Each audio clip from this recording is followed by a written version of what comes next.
Hello, my dear friend. Thank you again for clicking on the mail button and ready to watch the second video.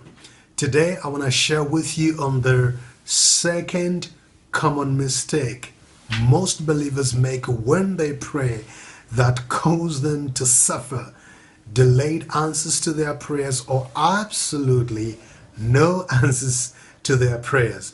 There are things that only God can do, and there are things that you can do. The things you can do, let God do them. How do you get God to move on your behalf? It is when you go into prayer.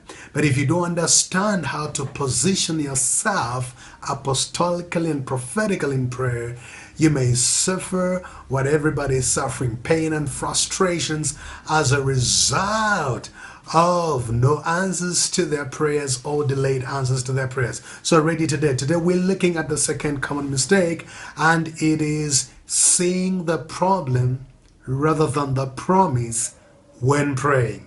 A lot of believers see problems when praying instead of seeing the promise. Now, in the book of Philippians 4 verse 8, Paul says, "Finally, brothers and sisters, whatever is good, whatever is pure, whatever is excellent, whatever is lovely, whatever is of good report, think on such things or meditate on such things." So he's actually helping us to shift our focus from the problem to the promise. Now, when you have a problem, it could be a financial problem, a relationship problem, a marriage problem, a business problem, a career problem.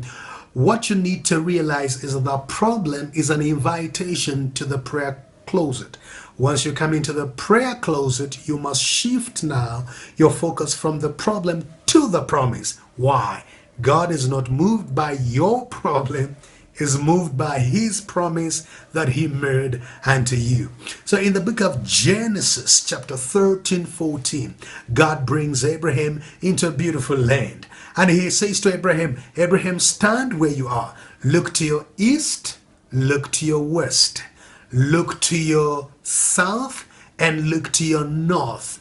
The land you see, as far as your eyes can see, will I give to you." What was God saying? God was saying he can only give to Abraham the land which he sees. Now, you'll have to understand that the unlimited God is limited by your sight.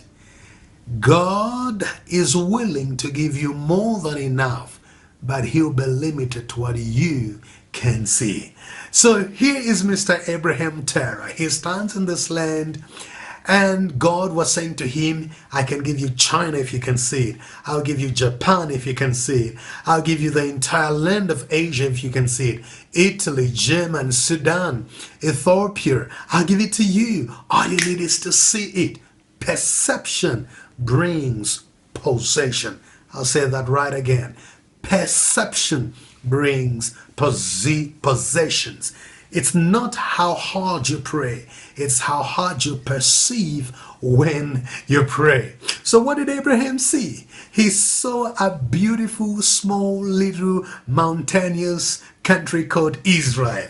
Guess what God gave him? He only gave him Israel. Why? Because that's the only land Abraham saw. So God is asking you when you pray, do you see the promise? Or do you see the problem? Do you see how big the promise is? Or do you see how big the problem is? Wow, this is an amazing truth. So when you begin to pray, see the promise. You remember the children of Israel were given a great promise by God that he will give them the land that flows with milk and honey. When they came to that land, what did they see? They saw the sons of Anak, the giants. And because they saw the giants, which were the problem, God couldn't give them the land because they failed to see the land. You remember Joshua chapter number 6. God says to Joshua, "I've given you Jericho. I've given you the king. I've given you the mighty men of valor. Go and possess the land. So Joshua comes in and he found the gates of Jericho closed. And the Bible says that Jericho was now closed because of the Israelites. And so Joshua came in and said, Lord, the gates are closed. And God says, Joshua, see beyond your natural eyes that I've given you the land and the city and the king of Jericho. And so God was saying to Joshua, if you don't see it, I can't give it to you. I can only give to you what you see. He says to Jeremiah in Jeremiah 1, 10 and 11, Jeremiah, what do you see? Jeremiah says, I see an almond tree.